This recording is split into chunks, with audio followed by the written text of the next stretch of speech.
Hello, everyone. Welcome to the Raptor Queens podcast, the first ever all-women podcast covering the Toronto Raptors. My name is Sarah Colell, and I'm here with my other Queens of the North, Sonali Sharma and Allison Hope. SE Magic, unfortunately, couldn't be with us today. That's okay. We're going to talk Raptors. We're going to talk NBA.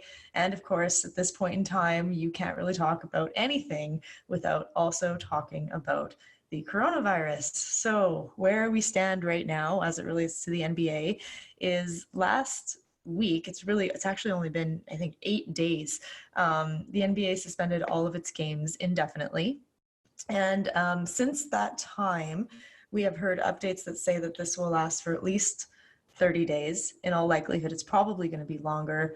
We have seen statements come out from the NBA or directives come out from the NBA that all gyms are closed off, players should be staying at home.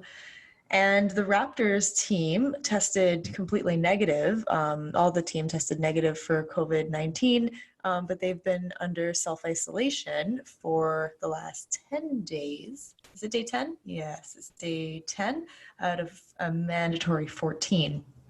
And so that's what's happening with our team.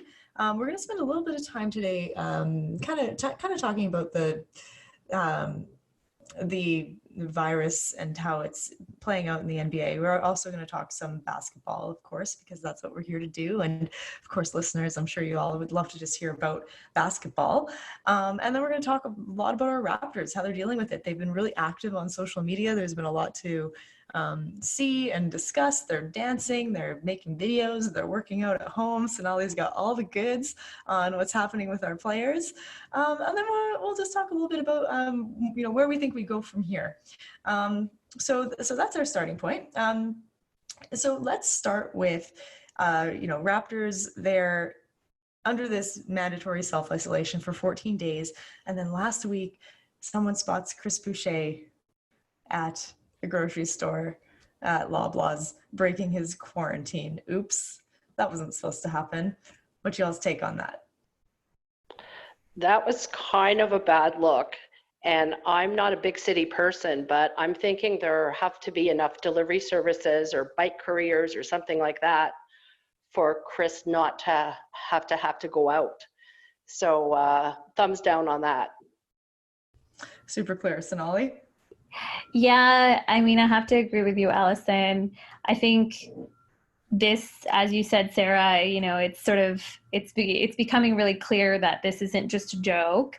I mean, one thing I will say in Chris's defense, because I always claim that Chris is one of my favorite humans, and he still is, even though he made a boo-boo, a really bad boo-boo, is that he was wearing gloves when he was at the Loblaws location. So I don't know if that has any merit, but I agree with you that there are a lot of online takeout delivery options available to all of us. And so, yeah, there's no excuse for this kind of behavior.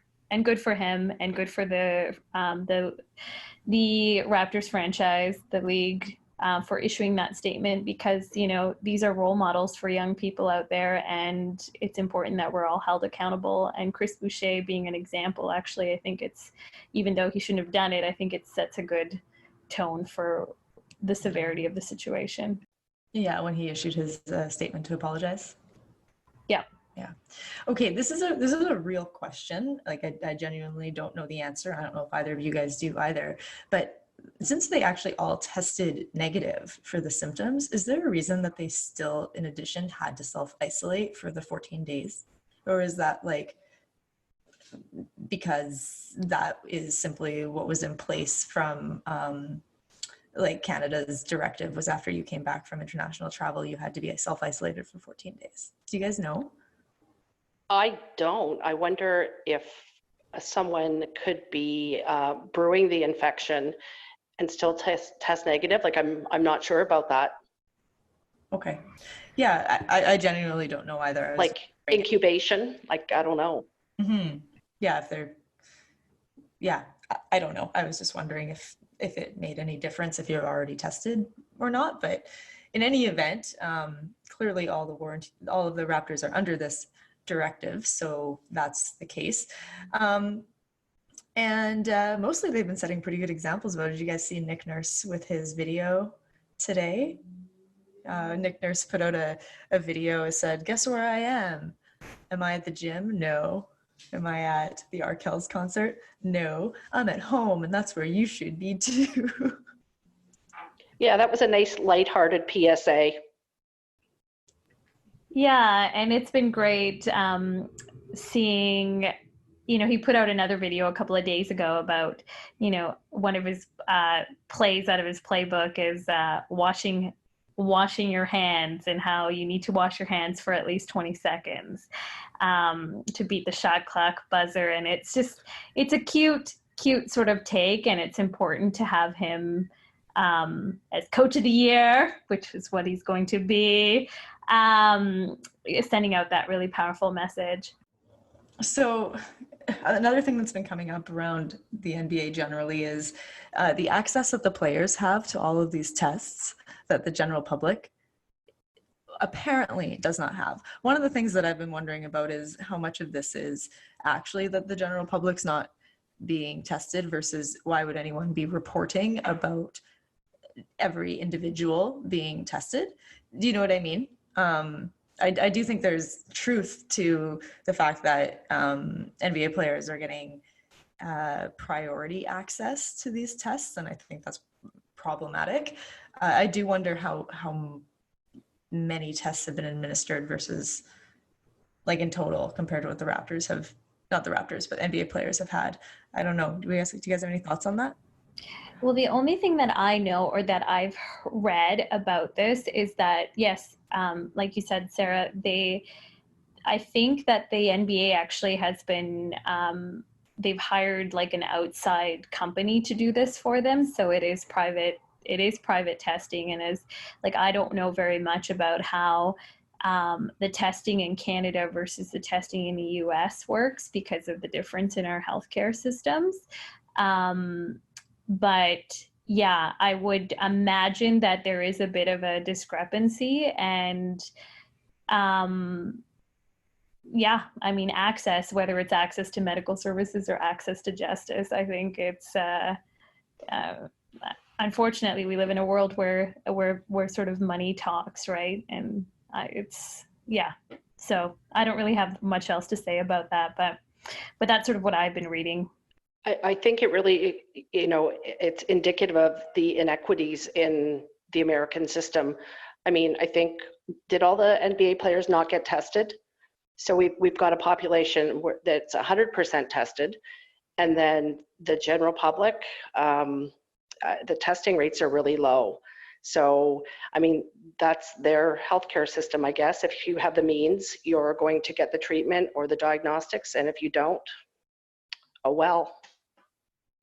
Yeah, and I guess it's really problematic too, because in all likelihood, the NBA players are really, really low risk, just based on low risk for having severe cases of this disease. So I guess I wonder why it's prioritized, and I guess the answer is just money, but there you go.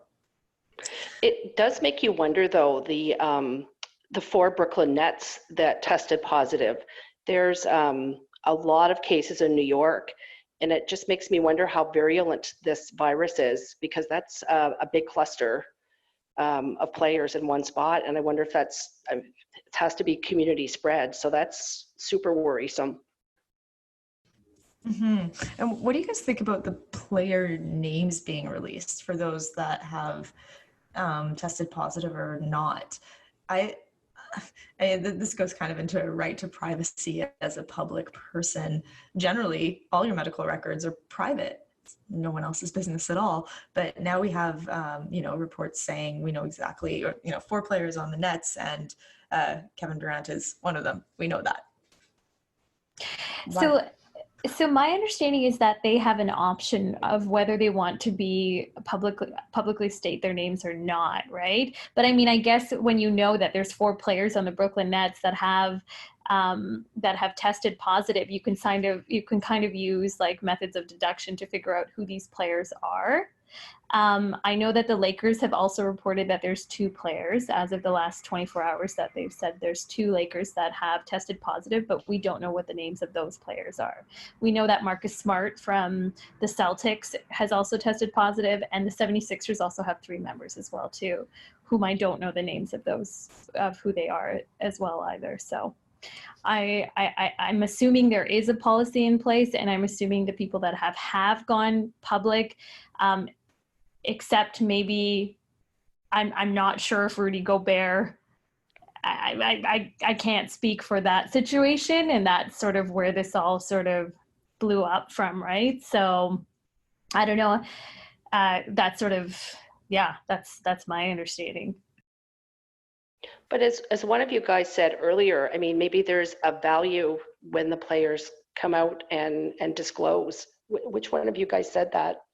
Yeah, I said that, and I've seen 2 videos, one from Donovan Mitchell and also one from Rudy Gobert as well too on TikTok, where you can see them and you can see that they're with their symptoms, and it really humanizes what's happening right now when you see somebody who's a celebrity and who has these symptoms and is sort of explaining the severity of what this virus is, because it's not influenza,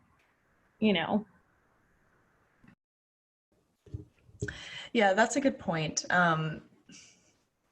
I really think that there's something to be said about how our brains are able to process change on a scale of on this magnitude, and almost the denial that you go through. And like the moment it becomes real is actually something, it like shifts something in your brain. And so for me, and I think I may have shared this on the last podcast, maybe not, for me, the moment that this whole thing became real on a global scale is when the stock markets dropped and then the NBA got canceled. Like canceling the NBA, can we just first of all say it was probably one of the most important moments in this whole thing, because the NBA got canceled and then everything else got canceled, the rest of professional sports as well in America. So there's that. And then I think for me still, it's not real yet on that personal level like you were talking about, Sonali. There's no one that I personally know that's been sick. I'm still, like I haven't seen my parents in weeks because I don't want it to be real for me in that way, obviously. But, just to your point about seeing these players and actually seeing their symptoms and like having people get on an actual visceral level that action needs to be taken, I do think that's important. Yeah, this is a time where we all need to be together, and even just doing something, even just doing a podcast like this is taking all of our energy right now, but it's something we all really need. So yeah, it's going to take some time, and but we're all in it together. And I just really want to reiterate that as well too. Please check on your neighbors. Mm-hmm. And check on your extroverted friends. They're the ones who are suffering the most. As a social extrovert, I need all the calls in the world. So please send us lots of emails, questions, like everything on Facebook and Instagram and Twitter. Everyone, this is Sonali's call for help. Just specifically tag Sonali in your tweets. That's what she's really asking for right now. DMs, slide into my DMs. That's all I'm asking. That's great. Okay, so then let's move into, speaking of DMs, our players have been super active on social media this week. There's just been so much going on. And so, Sonali, we're going to pop it right over to you. We're going to bump tea time up our schedule on this pod, and we're just going to hear about what have our Raptors been up to. What's going on? Well, they all are very socially active now. I think a big part of that has been, whoever is doing Serge Ibaka's marketing is a pure genius. Out of the entire NBA, I would say he has this whole COVID thing on he knows what he's doing. And so many of you, I mean, since you're all Raptors fans, we've probably seen all 7 episodes of How Bored Are You? So this is basically Serge's take on How Hungry Are You, which was one of the key sort of shows that YouTube shows that he had on his channel last year, where he would cook with different players and different celebrities. But right now, what he's teaching us to do is how to keep our cardio up while we're in this state. And you know, from doing interesting novel things like running up and down his small little hallway to sharing tricks from the homeland. So one of the things he's advocating right now is eating raw garlic with honey, which helps to boost your immunity. And, you know, calling your friends. So he's been calling different players. He called Rondae Hollis-Jefferson just to check up on him. And it was a sweet little episode.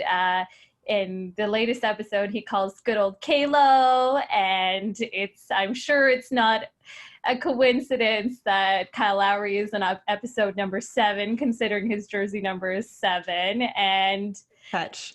Yes. And, you know, he is just doing such a fabulous job of keeping us all aware that our mental health and our bodies are really important, and especially for the players, because they can't just sit around and eat Lay's potato chips like me. This is their job. Like, they have to do this. And so it's been, you know, it's been really great. I mean, I think Kyle Lowry was kind of, he looked a bit like he's been taking a vacation. And I think Serge was like, you better get up and start working out because we're going to be back on the court soon. So, so it's been pretty cute. I don't like, and, you know, even just the other players, there's a lot of content on Instagram. So if people are on Instagram, Raptors have a live Instagram TV stream going on.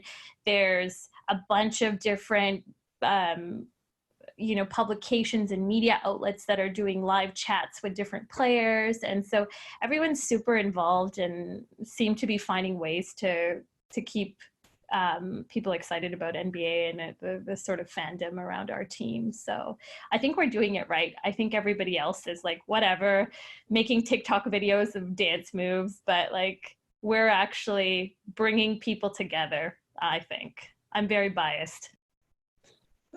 That would be a really Serge thing to do.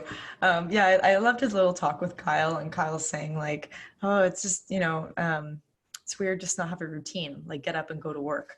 Reminding everyone that being an NBA player is apparently a job, just a very high paying, high demand job. And then he says to Serge, oh my God, you must be so bored. You called me 6 out of the last 7 days, buddy. Yeah, and how he doesn't talk to him that much on the court because they're busy making buckets. Exactly, that was. Oh yeah, and then on that note, I don't know if you guys watched the Debo TikTok video that Kyle Lowry refers to. No. So DeMar DeRozan obviously has a TikTok account, but it's not open to the general public. I don't think so, but you can see streamed versions of it online. And it's pretty cute. He does like a song with his 2 girls and they do a TikTok video, and there's a whole bunch of this content out there. We've got Bradley Beal and his partner, I think, Kamaya Adams. They do the handshake challenge. Trae Young is doing like a buckets at home, like throwing hacky sacks into garbage cans at home, shooting free throws, and like it's just so cute. Jamal Murray can make you cry. He's got a video of him playing the piano. Luka Doncic and his buddy Dwight Powell, they give like a nice little COVID stay-at-home social distancing shout out. Shai Gilgeous-Alexander, who is probably going to be the next Dancing with the Stars, is an incredible performer out there. And Giannis is keeping us entertained with his horrible guitar playing.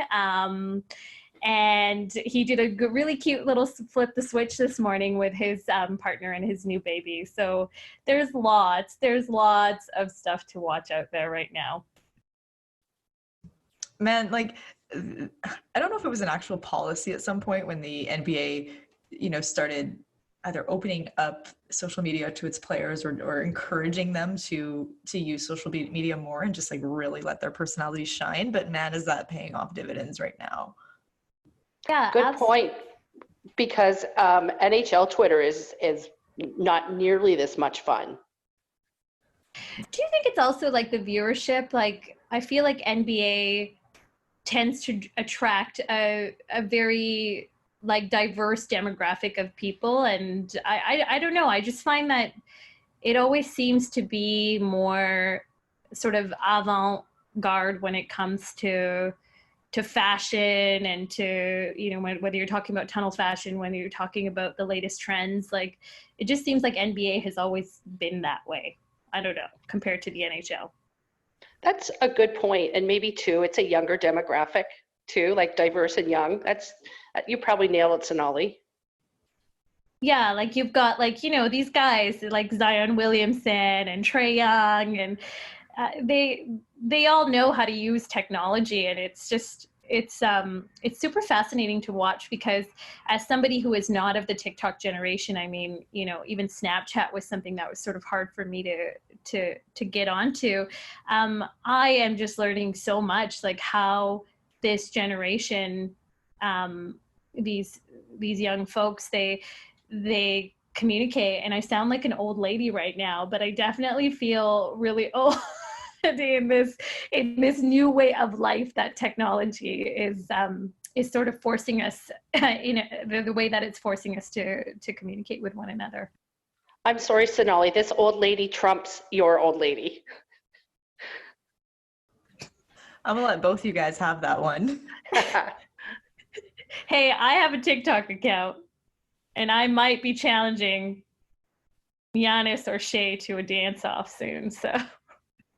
Okay, that officially makes you the most Gen Y of all of us, except that you're smart enough to self-isolate, so congratulations. Thank you. Okay. Thanks for that awesome tea time and just bringing us around the league, telling us what all of our players are doing. That was really fun to listen to, Sonali. We're going to move into a little bit more Raptors basketball. And obviously there were no games this week to comment on. So we are going to talk a little bit more generally about players this season, like over the next few episodes. That's what you can definitely be expecting. Like, this is still this season's team. This season is officially not over. And for as long as that's the case, we want to make sure we're still honoring this team and talking about this team and giving them the love that they deserve. And so for now, the topic that we decided to pick for this episode is, what secret weapon do you want each player to develop? And this topic becomes courtesy of my dad. It was his idea. I thought it was a great idea, and so we're running with it. So Allison, let's start with you, and maybe we'll start with it's kind of almost hard to pick a top 3 player list, but let's pick our top 3 players, and let's go with Kyle Lowry, Pascal Siakam, and who do you want to be number 3? Serge. Okay, let's pick those 3 players, and let's hear from you first. What secret weapon do you want each of them, or what next new weapon do you want each of them to develop next? Okay, so if Essie were here, there's no way she'd let me get away with this. But for Kyle, I'm going to say that I have no suggestions for improvement. This guy is at the very apex of his game. We cannot ask any more from him. So no improvement that I can think of for Kyle. As far as Pascal, I'd really like to see him develop a step back or fadeaway jumper. I played some basketball when I was younger. I wasn't very good, and I'm guessing that's probably one of the most difficult shots in the game. The scenario where he would need that shot is when he's doubled in the paint. So not only are there 4 hands in your face, you're stepping back, and that's got to be incredibly difficult. We've seen him do that a couple of times this year. So the other thing, I know I'm only supposed to pick one thing. Can I pick more than one thing for him? There aren't really any official rules on this test, so I'm sure, do what you want. So the other thing is he so often forces his shot when he's contested in the paint. So he really needs maybe an earlier acknowledgement or an earlier identification of when the play is just going nowhere. So that's what I would say for him. And for Serge, again, I'm not sure how much more we can ask of him given his player development and the time that he's had with the Raptors. But just kind of on a lighthearted note, maybe he could continue to refine his skills as a peacemaker and a team leader, since we saw him step in and try to cool OG off in that last game. So that would be my suggestions for those three. Interesting. So you mean your suggestions for those two because you had no suggestions for Kyle Lowry? Correct. And sorry, Serge wasn't a peacemaker in the last game. That was, who was that against when OG got kicked out? I can't remember. It was Rudy Gobert. Rudy, right, yes. He saved the world, Allison. Oh yes, how could I have forgotten that? Okay, so let's maybe come back on the Kyle Lowry thing in just a minute, because you're right, SE would never let you get away with this, and we might have to channel some SE energy, but we'll see in a minute. So Sonali, I'm going to take it over to you. Kyle, Serge, Siakam, what do you see for them? Yeah, I mean, I have to agree with Allison. I mean, Kyle he's had a phenomenal regular season, and his command of the floor, like I agree, like there's just nuances and refinement, but like as he said in today's episode, he's got point guard vision, like he's got 20/20 vision, and I think we just need to fine tune it a bit more. Like he's quick, he's fast, he's commanding that floor, and he's getting this sort of the drive, the charging. Like I think I kind of agree with Allison. There isn't much that Kyle needs to improve. Like I am a super Kyle fan, and yeah, I have been brought to Allison's side for sure. Listeners, you guys can't see this. Allison's got this big grin on her face right now. She's so happy that Sonali agrees with her. Oh yeah, totally. I'm on your team, Allison, for sure. Yep, love Kyle Lowry. And I have to agree. I love him very much. In terms of Serge being our power forward, I blocks. Like he's a fantastic. He's fantastic at blocking, but I want him to block even more, and I want him to channel that energy, like give that over to someone like Chris Boucher, who I think has the ability to do this. And depending on sort of, like, let's see how Mark comes back. But we can't just depend on Serge as being like the only stabilizer, right? So block party with Serge. And Pascal, similar thoughts to you, Allison. I mean, we've seen a lot of his skills, even just watching him in the skills challenge this year in the All-Star game. He's improving. And I don't have a specific like superpower that like, what kind of power would I have for him? So I'm going to kind of defer to you on that, Sarah. And if something comes up to me, if I become sort of inspired by listening to you, I might just chime in and say, oh, this is what I really want Pascal to do. But I want Pascal to get lots of buckets. That's mine. And if I was to add Norman Powell, it would be like super dunk abilities. Like I just want to put Norman Powell there as like, dunk contest every single game on himself. Okay, so hold on. We're going to get to Norman Powell, but what you mean is that you wish that Siakam had Norm Powell dunk abilities? No, that's not what I was saying. Oh. Like they're both very different, but what I was saying that I was just thinking about Norman Powell, and I said if we had a fourth player that we could include in this, it would be Norman Powell and his superhuman dunking ability. Like that would be his superpower. Okay, got it. I see. Okay, well, my turn next. I'll go with Kyle Lowry.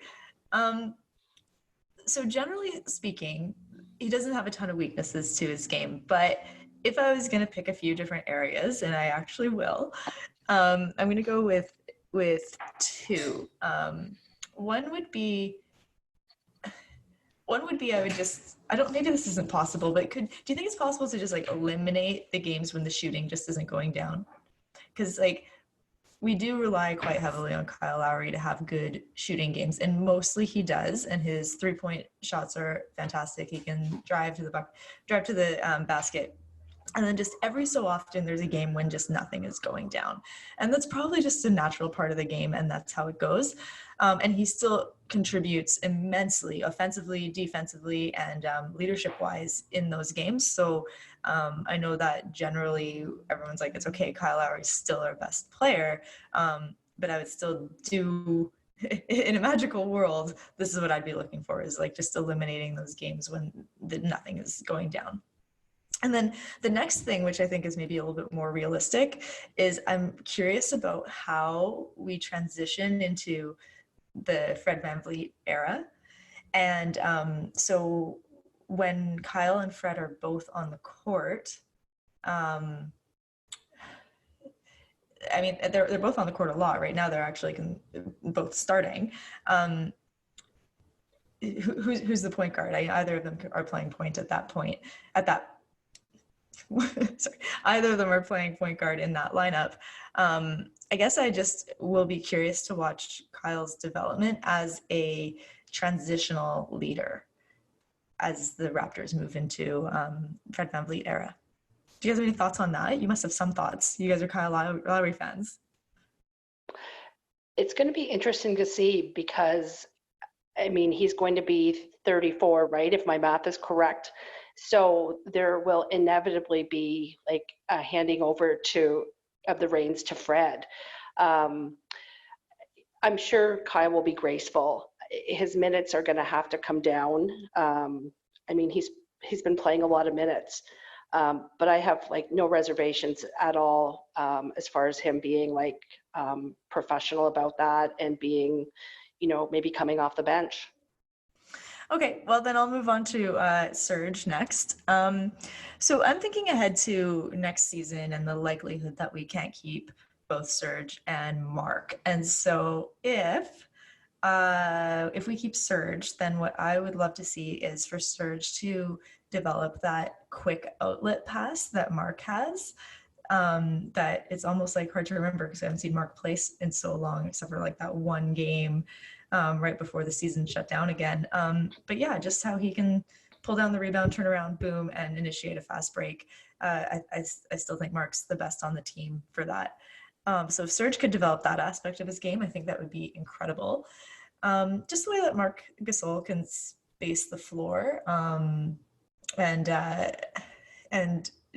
guard inside the paint. Serge is already really excellent, and if he could kind of expand his game in a Marc Gasol like fashion, then like holy man, we're talking about one of the best centers in the league at that point. So that's what I would want for Serge. And then Siakam. Allison, I like your point about a step back and fade away. I don't necessarily need it to be that specific, I don't think, but for me, the thing I'd be looking for is maybe that recognition that you were talking about, like the no longer needing to force his game when defenses are focusing in on him.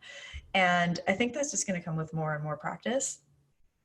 And just like having him, it's almost like when the game slows down for him, that will just naturally emerge. And then I think we're talking about a pretty unstoppable player. So, okay, let's move into the next few players on our roster. So Allison, we're gonna start with you again. Norm Powell, Fred VanVleet, and OG Anunoby. Okay, so as far as Norm, so if this is really a breakout year, then he's going to be getting a lot of attention. And to this point of the year, his decision making has been good, and that's always been a flaw with him in past years. He would drive, go airborne, and then there was nowhere for the pass. So there were a lot of turnovers. So if I could wish for anything for him, it would be to find that pass coming like out of contests, and to find the trailer, to find the guy in the corner, just to improve his recognition. And if he can do that, I mean, maybe we're looking at an all-star next year. So as far as OG, for him, it's probably a tie between making his free throws and being able to just hit the occasional mid-range jumper. I mean, he's decent from the corner, but if he's open from 12 feet, he's got to be able to put that shot down. And Fred, that was, I think, the other player we were going to talk about with this three. Mm-hmm. I'd like to see him improve his speed and his anticipation on the pick and roll. And we only have to look at Kyle for that. He's got just lovely chemistry with Serge. So if he can find the man on the roll, you know, he's going to be unstoppable. Allison, I really liked all of those points. I'll actually just jump in on my own. Norm on the assists and being able to pass out of the contest. I think you're exactly right. And I think there's a really good reason to believe that his breakthrough this year is one that just continues. Assuming he can stay healthy and not be injured, then he's going to be somebody that teams prepare for. And given that, I think you're exactly right that for him to be able to pass and just see his teammates and be able to up his assists would be fantastic to see. So yes. For OG Anunoby, you know, he's one of those players where when I watch him, I think to myself, how much of a game plan is built around a player and their skills, and how much of a player's skills happen because of the game plan itself. You know, we don't really build our offense around OG. That's just not, we haven't really needed to. It's been mostly Kyle and Fred and Serge and Pascal, right? And so OG has been primarily a defensive use player, and it's been great, and he can contribute offensively. But what would happen if we actually built, or if Nick Nurse actually built his offense around OG? Then I start to wonder, and then I also wonder, okay, well, in order for Nick Nurse to do that, what offensive skill do we need to see OG develop? And in that instance, yeah, I do think a mid-range jumper would be valuable, but I think even more value would just be consistency on all shots. So yes to your free throw, yes to mid-range, but yes also to just your three-pointers. And when he's open for that three, is he consistently hitting it? And so that's what I would want for OG. Or if he wasn't on this team, like if the team isn't made up the way that it is right now, and he actually has to become a primary scorer, then I'd be looking for just generally like aggression and him being, because he's actually really effective when he drives to the net and when he does his spin move, when he's there for dunks, all of that stuff, he's actually really effective. So I would just be looking for him to be more aggressive. And then last is Fred. Allison, I think you said something along the lines of him just being a little bit quicker, and that's probably it. I think he's so smart and just such a capable, physical, tough player. And then when I compare him to Kyle Lowry, it's almost more of an intangible that is missing. And I think that intangible might have to do with quickness. So yeah, but at the same time, I don't think he needs to become a replica of Kyle Lowry. Like, he should be his own player and bring his own feel for the game. And I think he might be almost, it's weird to say this, but like his own version of grit. So yeah, that's my take on Fred. Like, for sure, but I just, like, when we watch Kyle play, I mean, there are so many passes that he just threads the needle, like right down the paint to the dunk spot, or like to the roll man. Like, it's just, it blows me away. So, I mean, I'd like to see Fred develop a little bit of that, I guess, like just the playmaking. Yeah, okay, fair enough. All right, Sonali, over to you. Yeah, that's interesting. I think I agree with you, Allison. I think there's a bit of a and also agree with you, Sarah, too, in terms of like he needs to set his own sort of tone, like being a supporting cast member to like being a team leader. I think that transition, a little bit of pace is going to have to come with that. But if we go back to the 6 games against the Golden State Warriors and the way that Freddie played in that Absolutely. run, what we saw in Freddie was he's a leader, he's a champion, and I think that's there, and it's there when he needs to step up. But we also have to remember that after he's still coming back from that shoulder injury. And to be honest, like I feel a little bit like the superpowers right now that I'm thinking about, they are not built for the like healthy roster that we're used to, and we can't discount the fact that we have had these injuries. And I'm sort of looking at Freddie right now from that perspective, is that he's still sort of coming back, and hopefully this quarantine period and self-isolation will bring him back to 100%. So that's sort of my thoughts on Freddie. And I already sort of jumped to Norman when I said I want him to be the dunk specialist of the team. And sort of going back to your point, Allison, that this is sort of the breakout year. This is the breakout year for Norman Powell, and we the norm is sort of my mantra. And then OG, I have to say that OG, in my opinion, is probably the most important defensive player, next to, in light of, I don't know what's going to happen with Marc Gasol. He's a great defender. We saw a lot of that happen in that Denver game where he had 7 steals. This is the guy that we need to be there, defending those perimeter players, like those fast people like Jimmy Butler, the Ben Simmons of the world. He's someone who doesn't shy away from even a tall superhuman like Luka Doncic. So I have a lot of hopes for him in terms of, if he was to get a superpower, is in his building of his defensive, of him as a key defensive player. And I think Nick Nurse sees that. And we could bring Essie back and talk about the OG's ceiling conversation, because I think there's a lot that's unsaid there still, and a lot to sort of see with this guy. So, yeah. Okay, that's awesome. Next 3, Allison, we're going back to you. So we've got Marc Gasol kind of rounding out our top 7 players here. Rondae Hollis-Jefferson, and then Patrick McCaw.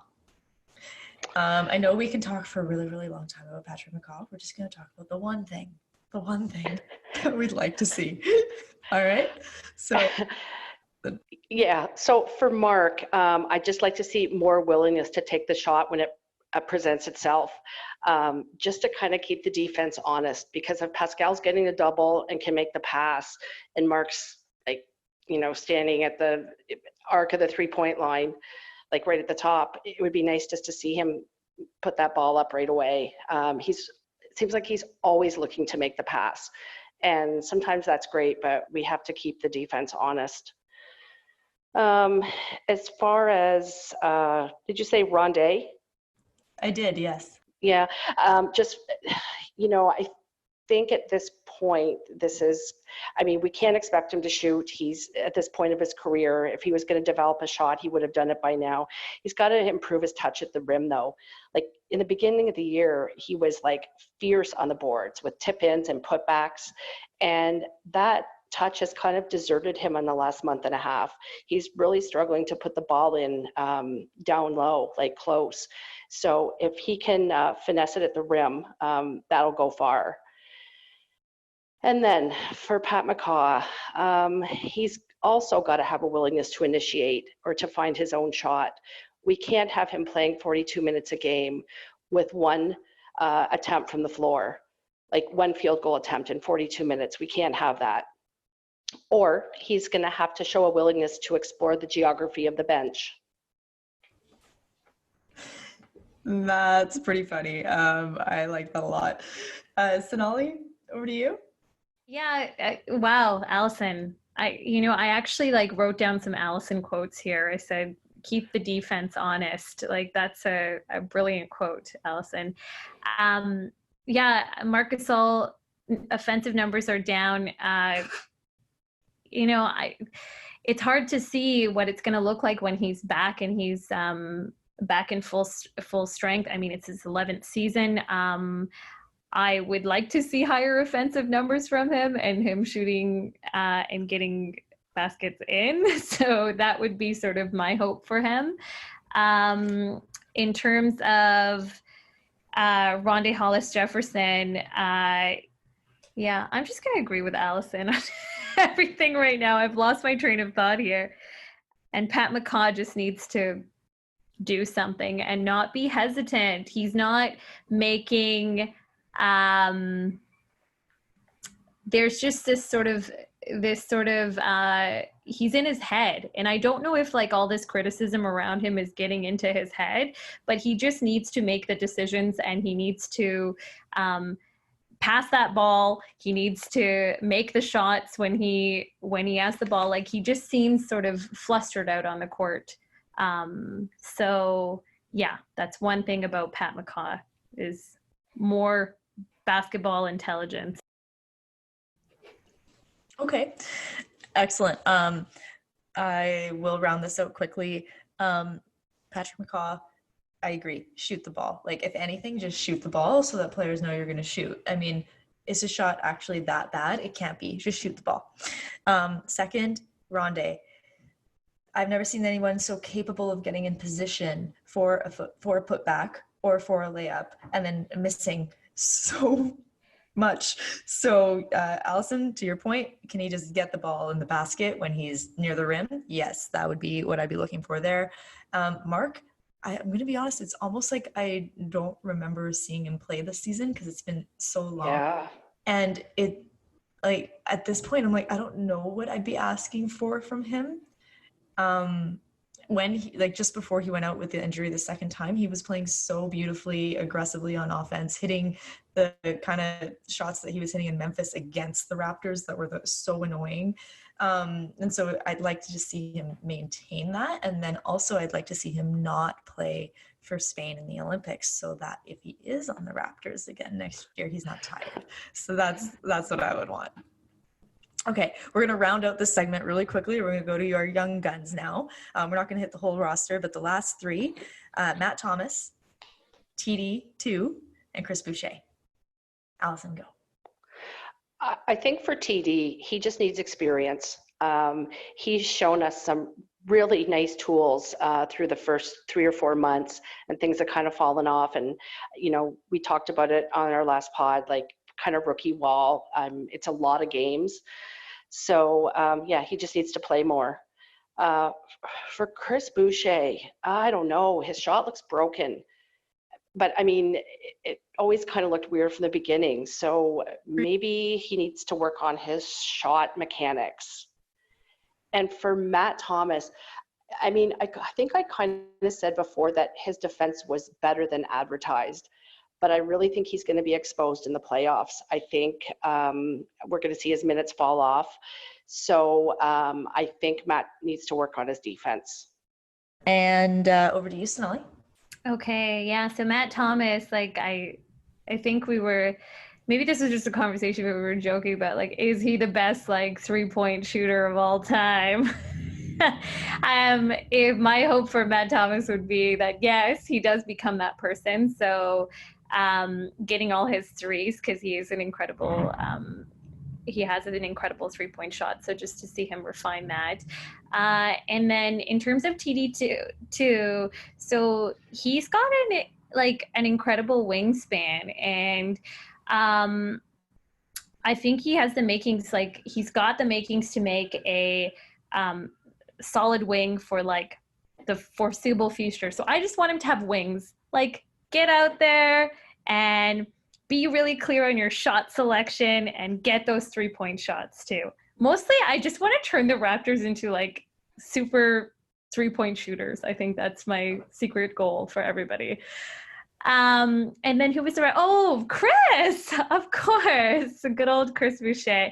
I want Chris to take this time to actually create a like clone or like an artificial version of his body, and I want him to actually like play like a video player game and be himself and see what his body is capable of doing, because he doesn't seem like he understands like what his body is capable, and he's constantly flailing around. So if he had a bit more control, I think we would see more shots, and I think we would also see lots of blocks, because remember, I wanted him to be a part of Serge's block party. So those are my thoughts on these guys. Interesting. My take on Chris Boucher is the thing that makes him effective is when he is bringing the energy. Like that is like when he understands his role and he doesn't try to be more than that, that's when he actually starts to be more than that. And so what I want for him is just to like own exactly who he is and own his role, and then see what happens from there. I don't really want him to try to be anything else. And then we'll see what happens. TD, yeah, I agree with you, Alison, that like mostly this is an experience thing. What do I want from him? I want him to just be like an excellent decision maker. That's what I'd like to see, because he's so explosive and he's so athletic. He kind of reminds me of Norm pre-breakthrough and like way back when. And so he has the capability to be such a prolific scorer. And so I would just look for like really good decisions. That's what I would like for him. And for Matt Thomas to me is a really smart player, and I think he's a player that buys into the Toronto Raptors defensive scheme. So I think he's going to become really good on defense. I think he's smart enough and fast enough to play on their defense, but needs more practice and maybe more conditioning to do so. But I think what I would like for Matt Thomas is actually just see him get to a little bit more playing time and see what could happen with him on the court. Okay, any other final comments on our Raptors secret weapon, new weapon, superhero segment? So just looking at Terrence, something I forgot to say, like looking at our history of guards, we've always had sort of undersized guards. I mean, I'm thinking back to TJ Ford and our backcourt now, and we have quite the luxury now in TD. I think he's 6'5", and he's like the Masai Ujiri vision of long. So it's going to be a bit of a luxury to have not an oversized point guard, but like an average size point guard in the years ahead. Yeah, exactly. I mean, that's what like his wingspan, like he's 6'4", and then I think with his wingspan is 6'8". So you're right. That is quite a luxury to have. Okay, thank you so much for those final comments. And yeah, I mean, who said there was nothing to talk about just because there are no games playing? Clearly, there's a lot we can talk about. This is just one segment, and we've got so many more planned for all of you over the next few weeks. So definitely keep tuning in. I think we're going to do a Q&A coming up soon as well. So be sure to watch for us, watch for the call on Twitter. And Sonali's got one more thing. What is it? Yeah, so I just wanted to give a shout out to our Raptor podcast buddy, Adam Corsair out there, who does the South of Six podcast. And so I'll be on his show this Sunday. I think we're recording on Sunday. So please make sure that you tune into Adam's show and you follow him as well too. He has some great content, and he's a real mobilizer in this podcast world that we're in. Woohoo! And guys, don't forget that they're replaying all the complete championship run. So there's a game on tonight, and we've got the next 2 weeks of basketball. Of course. How could we forget? Yeah! Woohoo! Let's watch the Raptors win a championship, everybody. Woo! And make sure you're following us at Raptor Queens, Twitter, Buzzsprout, Apple, Google Podcasts, Stitcher, Spotify, YouTube, and Instagram. There's still more to do, still more to celebrate. Let's go Raptors. And thank you all for tuning in, and stay safe, stay healthy. Thanks everyone. Bye. Bye.